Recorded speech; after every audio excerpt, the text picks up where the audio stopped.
కానీ అదే మీరు అన్నట్టు కొంతమంది ఆ గుర్తింపు తెచ్చుకుంటారు.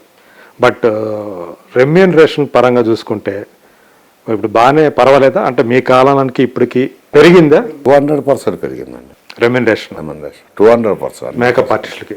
ఇప్పుడు మా కాలంలో నేను అసలు చెన్నైలో ఉన్నప్పుడు ఎంత అండి, 250-300 రూపాయలు.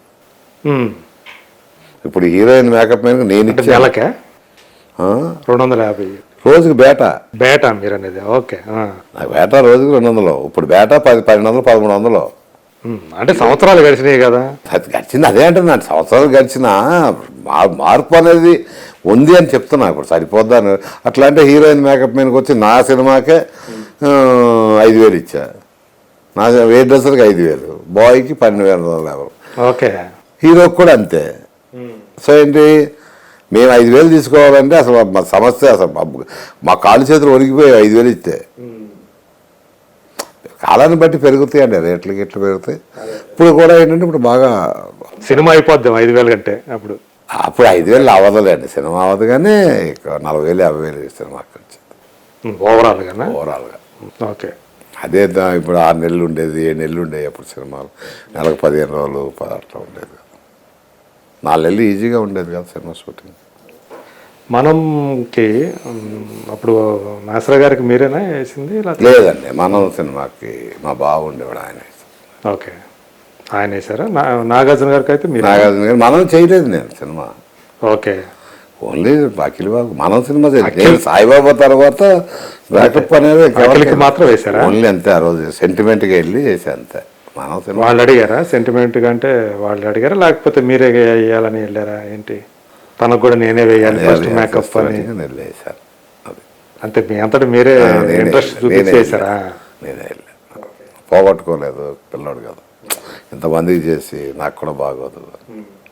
సో అందులో ఒక చిన్న కనిపించబోతాడని తెలుసుకున్నారు. అప్పుడు తెలిసింది మీకు? అక్కడికి వెళ్ళిన తర్వాత తెలిసింది షూటింగ్ ఉన్న చోటబాలికి అని.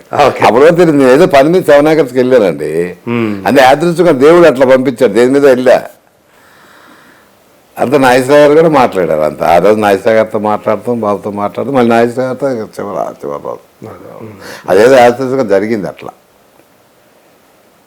సో ఇప్పటికీ ఆ పిల్లలు కూడా అదే ఆధారంతో చూస్తుంటారా? 100%.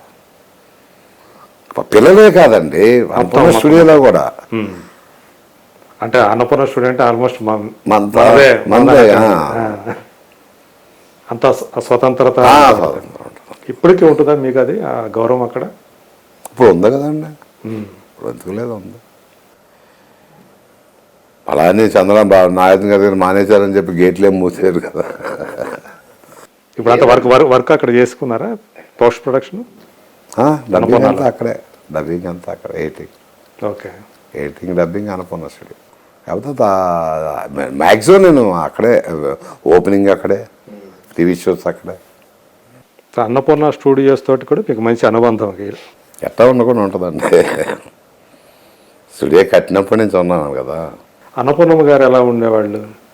నేను అన్నపూర్ణ అమ్మతో నేను ఎక్కువ ర్యాంపు లేని అమ్మతో. ఎందుకని? మేము ఇంటికి వెళ్ళేవాడు కాదండి, షూటింగ్ పని వరకు. ఇంటికే లేదండి, స్టూడియోలో ఆ పని చూసుకొని ఇళ్ళకి వెళ్ళేది ఉండదండి. ఇక మా అమ్మలమ్మతో కానీ వాళ్ళతో కానీ వెళ్ళినప్పుడు అమ్మ బాగున్నాను, ఇప్పుడు కానీ బాగున్నావు చంద్ర అంతా. అంతేగాని సో ఆయనకి పర్సనల్ కాబట్టి అమ్మల గారు కొంచెం ఎక్కువ. వెంకట గారు మిషన్ జ్యోత్స్న గారు, మళ్ళీ వీళ్ళంతా బాగా ఈ తరంతో అయితే. ఓకే. అలాగే సుప్రియ గారు ఏదైనా హెల్ప్ కావాలన్నా చేసిన, చంద్ర ఏం కావాలో తీసుకోవాలి. సుప్రియ గారు కొంచెం స్ట్రాంగ్ ఉమెన్ అనుకుంటా కదా. డెఫినెట్గా ఉండాలి కదండి, మరి అంత సీఓగా చేస్తున్నప్పుడు స్ట్రాంగ్ లేకపోతే ఎట్లా? స్టూడియో అంతా తనే ఎక్కువ చూసుకుంటారు కదా. స్టూడియోని ఎంతమంది ఛాన్స్ నడపాలంటే డెఫినెట్గా స్ట్రాంగ్ ఉండాలి. సామ్రాజ్యం స్ట్రాంగ్గా ఉండకపోతే మరి అందరూ ఆడుకోరు. డెఫినెట్గా ఉండాలి. మీకు అన్నపూర్ణ స్టూడియోకి సంబంధించి ఏమన్నా గొప్ప అనుభూతులు ఏమైనా ఉన్నాయా? ఆ స్టూడియోతో అనుబంధం? గొప్ప అనుభూతులు అంత జరిగినాయి ఏం లేవండి. ఆయనతో ట్రావెల్ చేయటమే గొప్ప అనుభూతి. కానీ అప్పటి నుంచి ఇప్పటి వరకు కూడా ఇంకా ట్రావెల్ చేయడం గొప్ప అనుభూతి కదండి. దీనికంటే ఇక అక్కడ ఏమి ఉంటే పొద్దున్న వెళ్తాం, షూటింగ్ చేసుకుంటాం, వస్తాం అనుకుంటే మా ఎంత కామ్ గోయింగే కాప పెద్ద ఉండవు. ఏముంటాయి, బ్యాడ్ పొజిషన్ ఏముండదు, గొప్పగా ఏముండదు. Travel life. మీ కెరీర్లో ఆ ఫ్యామిలీని పక్కన పెడితే అక్కినేని ఫ్యామిలీని చాలామందికి చేశారు మీరు. ఆ తర్వాత కాలంలో అంటే మీకు ఎంతోమంది మీ చేతుల మీదుగా తొలి మేకప్ వేసుకొని స్క్రీన్ మీదకి వచ్చి ఆ తర్వాత కాలంలో మిమ్మల్ని గౌరవించకపోతే బాధపడ్డ ఘటనలు ఏమైనా ఉన్నాయా? మిమ్మల్ని పట్టించుకోకపోవటము? ఇప్పుడు ఉన్నాయండి, చాలా ఉన్నాయి. ఇప్పుడు నేను ప్రొడ్యూసర్ డైరెక్టర్ అయిన తర్వాత ఉన్నాయి. అంటే మీ వాళ్ళ హెల్ప్ కోసం వెళ్తేనా? ఉన్నాయి కానీ అవి నేను ఓపెన్ అవ్వలేను, అవి మనసులో పెట్టుకోవాల్సింది. ఓహో, అంటే మీ సినిమా తీశారు, కొంచెం దీనికి ఇది చేసి పెట్టండి అని అడగడానికి వెళ్ళారు మీరు. ఇది ఏదన్నా అనుకోండి మీరు, ఇప్పుడు మన హెల్ప్ ఉన్నప్పుడు మనం ఉన్నప్పుడు దేనికన్నా అది మనం బయట పెడతాం కరెక్ట్ కాదు. కానీ మీ మనసు డిఫరెంట్గా బాధ ఉంటుంది కదండి. నా కొడుకు కదండి, ఎంతో మందికి చేసినండి. చంద్రబాబు వాడు వచ్చి వాళ్ళ కొడుక్కి నేను అదే వేరే హీరో అనుకోండి, మా అబ్బాయి కదా, ఎంతోమందిని హెల్ప్ చేసినండి. నా కొడుకు దగ్గరికి వచ్చేప్పుడు ఎవరు హెల్ప్ చేయట్లేదు అంటే ఏముంటుందంటే ఒక ఆడియో ఫంక్షన్ అదో ఇది. నాగార్జున గారు చేయాల్సింది నాగార్జున గారు చేశారు, చైతన్యబాబు చేయాల్సింది చైతన్యబాబు చేశారు, అఖిల్ బాబు చేయాల్సింది అఖిల్. మా వాళ్ళు అని కదా, బయట చెప్తారు మా వాళ్ళు ఎంత చేసినా ఇప్పుడు చేస్తారు మా వాళ్ళు. కానీ బయట వాళ్ళ దగ్గర నుంచి అంత. మీ హీరోయిన్ అనుష్క దగ్గరికి ఆమె నాకు ఒక ఫోన్ చేశాను కానీ లిఫ్ట్ చేయట్లేదండి. ఒక 5-6 నెలల నుంచి ట్రై చేస్తానే ఉన్నా. అవునా? అదే ఆ నెంబర్ పోయిందో లేదో తెలియదు. మీకు తెలియదు, ఒకవేళ ఆ నెంబర్ పైన వేరే నెంబర్ ఉంటే ఏమో ఒక 6 నెలలు ఒక దగ్గర సంవత్సరం నుంచి చేయట్లే. నేను ఫోన్ చేసిన లిఫ్ట్ చేయట్లేదు. మరి ఆమె ఏమనుకుందో మన దగ్గర అసలు. అంటే మీ నెంబర్ ఉందో లేదో అంటే పలానా వాళ్ళు ఇవాళ ట్రూ కలర్ ద్వారా అయితే తెలుసుకోవచ్చు కదా, ఈజీగా కదా, ఇప్పుడు టెక్నాలజీ ఉంది. ఇప్పుడు ఒకటి కదా, ఎవరిని ఏమి అనే రోజులు కాదు. ఎవరి మెంటాలిటీస్ వాళ్ళు, ఎవరి పద్ధతులు వాళ్ళు.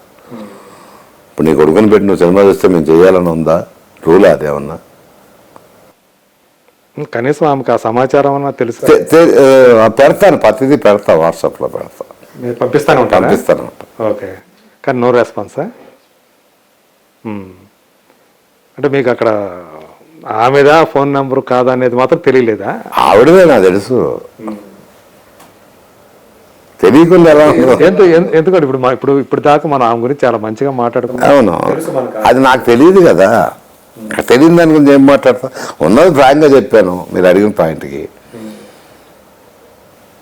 ఎందుకు అది మిస్టరీ, ఎందుకు చేయట్లేదు తెలియదు నాకు. ఇది ఆశ్చర్యంగా ఉంది నాకు అంతకన్నా పెద్ద ఆశ్చర్యంగా ఉంది. ఎందుకంటే మీరు ఆమెతో హీరోయిన్గా సినిమా తీశారు. అలా అని ఇప్పుడు నేను అబద్ధం ఆడమంటారా? కలిసేవన్నీ మాట్లాడండి అంటే సింపుల్గా అయిపోద్ది. ఎప్పుడో తెలియదు. అది మొత్తానికి ఏదో అంటే ఆమె స్పందించకపోవడానికి ఏదో ఉండి ఉంటుంది, కారణం లేకుండా ఉండవుగా. సో అయితే ఆ తర్వాత కూడా మీరు మళ్ళీ కలవలేదన్నమాట, అసలు మనిషిని కలవటం కానీ. సపోజ్ మీరు మళ్ళీ ఆమెతోనే సినిమా తీయాలనుకుంటే ఇలా జరిగింది అనుకోండి, పరిస్థితి ఏంటి? ఇస్తుంది, అదే ఉండదు, సమస్య లేదు. పట్టుకోవాలనుకుంటే పట్టుకున్న పెద్ద ఇది కాదండి. అవతల వాళ్ళు ఇప్పుడు మన ఫోన్ ఎత్తలేదు అంటే వేరే 100 కారణాలు ఉండొచ్చు. అదే అంటే మీరు 5-6 నెలల నుంచి ట్రై చేస్తున్నారు కదా మాట్లాడటానికి, సమాచారం ఇస్తున్నారు కదా, ఏదో ఉండి ఉంటుంది. మనమే చెప్తాం. ఒకవేళ ఇది చూస్తే ఆవిడ చూస్తే ఎందుకు ఆవిడ ఫోన్ చేయొచ్చు, చంద్ర ఇది కారణం అని చెప్పచ్చు, అందుకే అతని చెప్పచ్చు. బికాజ్ ఆఫ్ దాని గురించే మాట్లాడుతున్నాం. ఇది కూడా అది చూస్తే నువ్వు అలా అనుకోవద్దు చంద్ర, నేను నాకు మాట్లాడుద్దా. ఒక మేకప్ మ్యాన్కి ఎంతకాలం ఉన్నందుకు ఇండస్ట్రీలో ఏమనిపిస్తుంటుంది? అంటే ఈ జర్నీ మీకు ఎక్కువ ఆనందం ఇచ్చిందా?